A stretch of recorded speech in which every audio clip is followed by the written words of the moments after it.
जय हिंद दोस्तों। I hope सब बढ़िया होंगे और अच्छे से अपनी प्रिपरेशन कर रहे होंगे। उसी प्रिपरेशन को बूस्ट करने के लिए मैं आज ये वीडियो लेके आया हूँ आपके सामने। तो इसमें मैं कुछ ऐसी मिस्टेक्स आपको बताने वाला हूँ जो आपके सिलेक्शन और रिजेक्शन के बीच खड़ी रहती हैं। तो मैं अपने एक्सपीरियंस और टॉपर्स की स्ट्रेटजी को समराइज करके आपको कुछ ऐसे पॉइंट्स बताऊंगा जो इजीली आपको अपने पेपर 2 में 20 मार्क्स गेन करने में हेल्प करेंगे।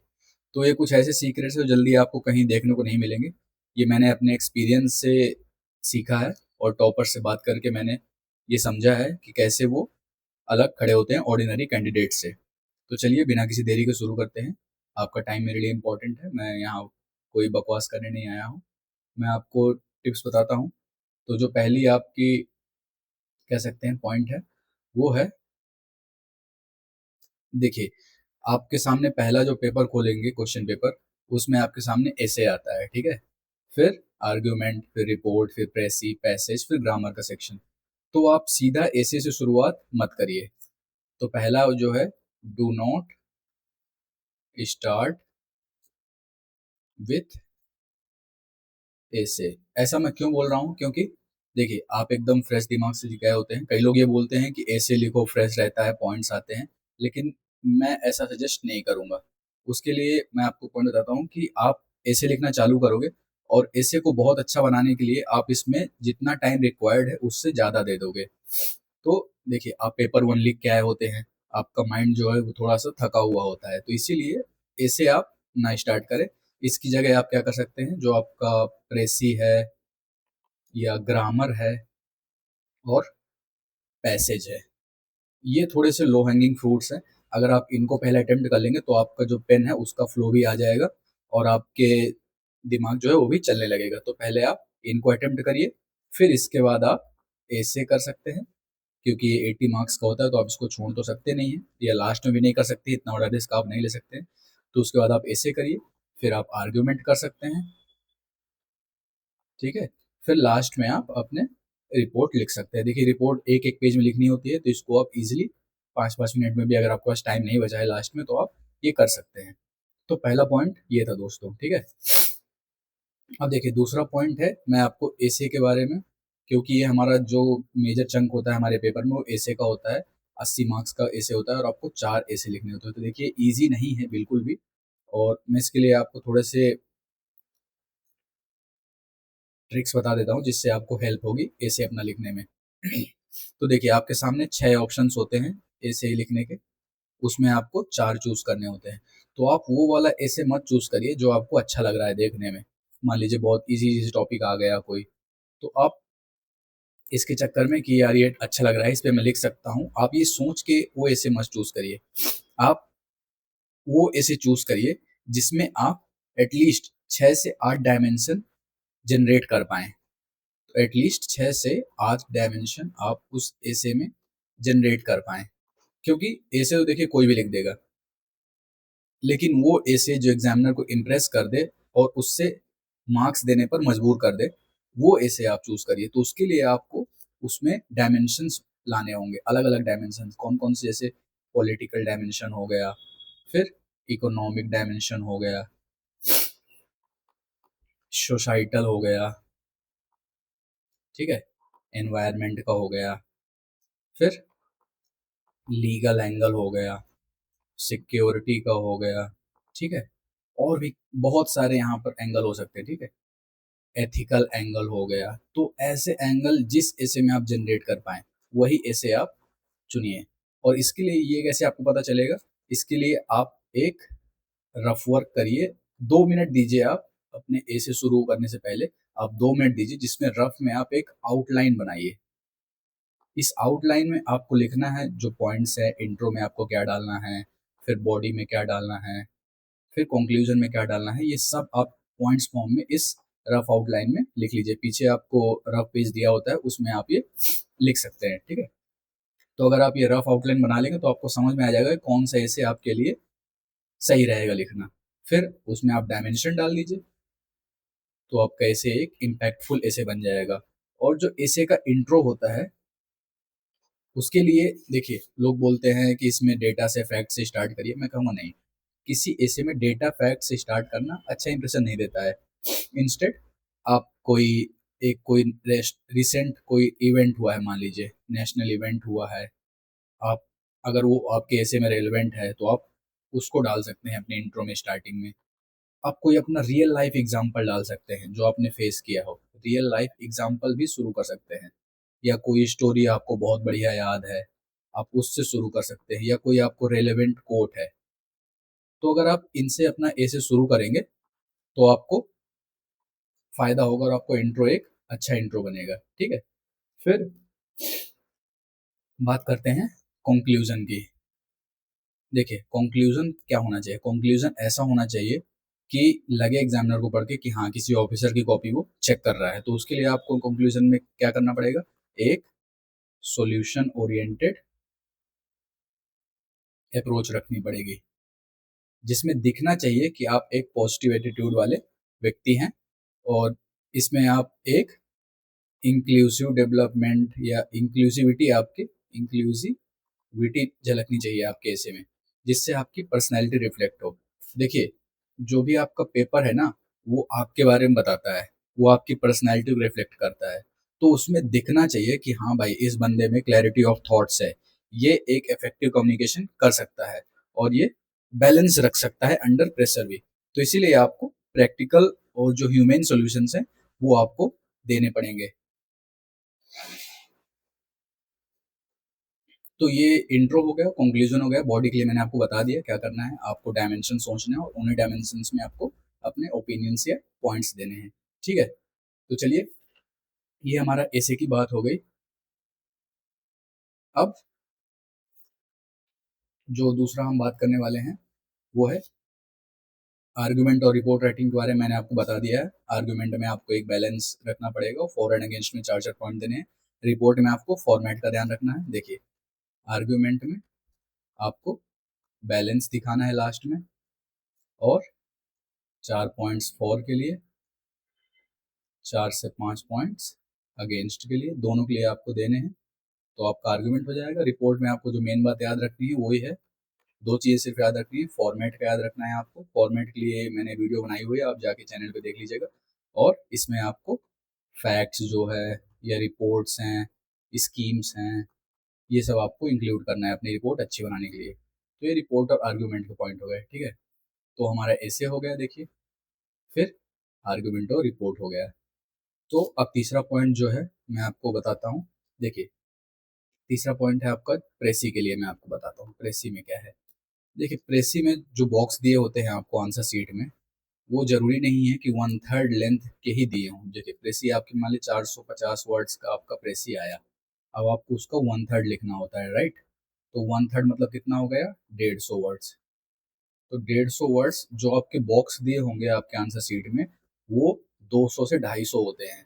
ठीक है, तो वो आप काउंट कर लीजिएगा कि एक लाइन में कितने हैं। तो मान लीजिए 1 2 3 4 5 6 7 8 9, 1 2 3 4 5 6 7 8 9 10, मान लीजिए 10 बॉक्स है एक लाइन में। तो आप काउंट कर लीजिएगा 15 लाइन तक, और वहां पर लास्ट में एक मार्क बना लीजिएगा, हल्का सा मार्क बनाइएगा, जिससे आपको पता लगे कि हाँ यहाँ पर मुझे अपनी प्रेसी खत्म करनी है।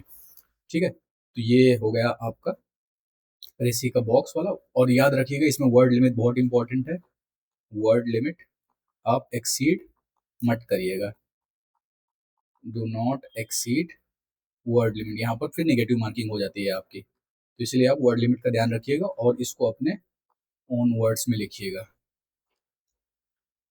ठीक है, रेसी में बहुत लोग क्या करते हैं कि जो ऊपर दिया होता है पैराग्राफ, उसी को कॉपी करके नीचे लिख देते हैं। तो डू नॉट कॉपी, आपको अपने ओन वर्ड्स में लिखनी है। बट जो प्रेसी का जो एसेंस है, उसका ओरिजिनल मीनिंग है, वो चेंज नहीं होना चाहिए।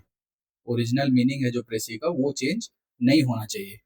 अगर वो चेंज हो गया तो फिर आपकी प्रेसी खराब हो गई। तो इसके लिए आपको क्या है, उसकी एक थीम समझ लीजिए, और उसको सॉर्ट करने के लिए आप क्या कर सकते हैं, जो पैराग्राफ में अननेसेसरी एग्जाम्पल दिए हों, ठीक है, वो आप एलिमिनेट कर सकते हैं। इससे आपकी प्रेसी शॉर्ट हो जाएगी। और एक चीज रेसी में देखिए, ये कुछ बातें हैं जो ध्यान रखनी है आपको। देखिए अगर आपको यहाँ पर बॉक्स में लिखना नहीं आता है कि कितने वर्ड्स लिखने हैं, कॉमा एपोस्ट्रोफी और फुल जो हमारा जो सिंबल्स होते हैं वो कैसे लगाने हैं। तो अगर मान लीजिए आपको लिखना है कि my name is X Y Z, तो यहाँ पर आप फुल स्टॉप लगाइएगा इसी के साथ। ये नहीं कि आप अगले बॉक्स में फुल स्टॉप लगाएं फिर यहाँ से शुरू करें, ऐसा नहीं है। आपको यही फुल स्टॉप लगाना है। फिर इसके बाद नेक्स्ट बॉक्स से आपको कंटिन्यू करना है, I live in Delhi, right.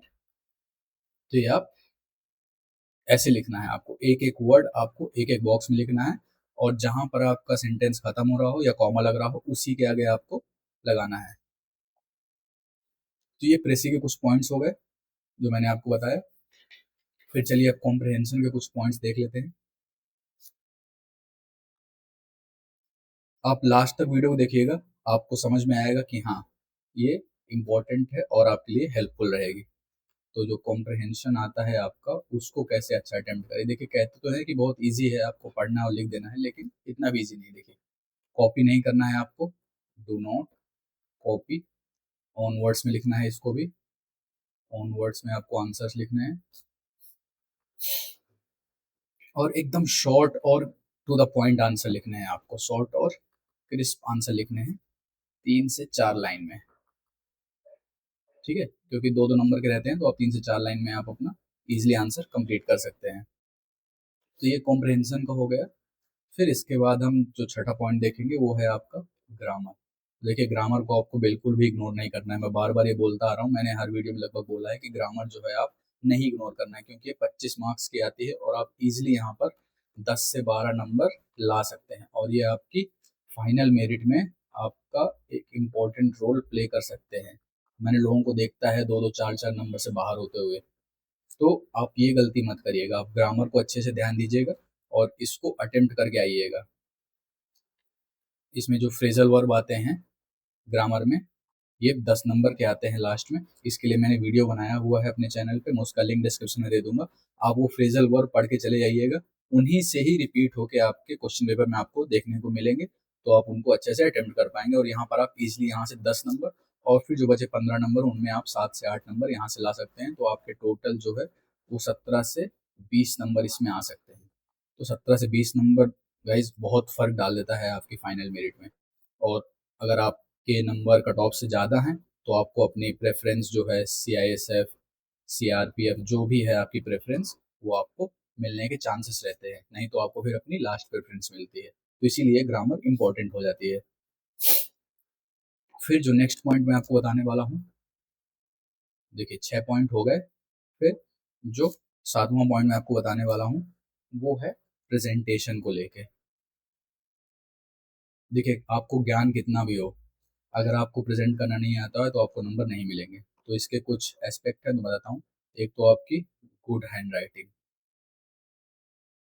मतलब neat and clean hand writing होनी चाहिए। एग्जामिनर को पढ़ने में बिल्कुल भी दिक्कत नहीं होनी चाहिए उसको, अगर उसको दिक्कत हुई तो आपके नंबर वो काटेगा। तो आप एकदम neat and clean hand writing में लिखिएगा, जिससे आपकी कॉपी अच्छी रहेगी देखने में, ठीक है। और क्या कर सकते हैं आप अंडरलाइन कर सकते हैं। देखिए ये सब पॉइंट छोटे छोटे बहुत पॉइंट्स हैं, लेकिन आपके मार्क्स इंक्रीज करने में बहुत हेल्पफुल है। अगर आप सोचिए किसी ने अंडरलाइन नहीं किया है और आपने कोई इंपॉर्टेंट पॉइंट अंडरलाइन कर दिया है, तो एग्जामिनर को लगेगा कि हाँ भाई इसको पता है कि कौन सा इंपॉर्टेंट पॉइंट है, और एग्जामिनर भी डायरेक्ट वो अंडरलाइन वाला पॉइंट पढ़ के सीधा आपको नंबर दे देगा। उसको पूरा पढ़ना ही नहीं पड़ेगा, उसको समझ में आ जाएगा कि हाँ ये कहना क्या चाहता है। और क्या कर सकते हैं आप, जो कीवर्ड्स होते हैं इंपॉर्टेंट वर्ड्स, उनको आप एक बॉक्स बना सकते हैं। आप ऐसा बॉक्स बना सकते हैं, आप सर्कुलर बॉक्स बना सकते हैं, जैसा आपको सही लगे, ठीक है। और जो आपको पैराग्राफ्स लिखने हैं ना, वो बहुत बड़े बड़े नहीं लिखने हैं। 3 से 4 लाइन के पैराग्राफ लिखने हैं आपको अपने एसे में, पैराग्राफ, जिससे आपका एसे एक अच्छा एसे दिखेगा, ठीक है। तो चलिए ये हो गया आपका प्रेजेंटेशन का। फिर इसके बाद जो एक और चीज़ मैं आपको बताता हूँ वो है जो हमारा 8th पॉइंट है।